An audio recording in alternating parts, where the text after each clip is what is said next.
Welcome to Brilliant Kuwait. Again, one more question from neural control and coordination. See, the question is, the hindbrain consists of A. Pons plus cerebellum, B. Hypothalamus plus cerebellum, C. Medulla oblongata plus cerebellum, D. Medulla oblongata plus cerebellum plus pons. These are the options.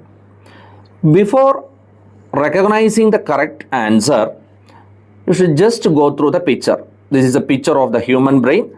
Here it is clearly mentioned that, see, this is forebrain, this is midbrain, and this is hindbrain. Our question is that hindbrain consists of, see, clearly it is given there, hindbrain consists of pons, medulla, cerebellum. So which is the correct answer? D is the correct answer. Medulla oblongata, cerebellum plus pons. Medulla oblongata, cerebellum plus pons, together known as hindbrain. So it is clearly mentioned in the picture.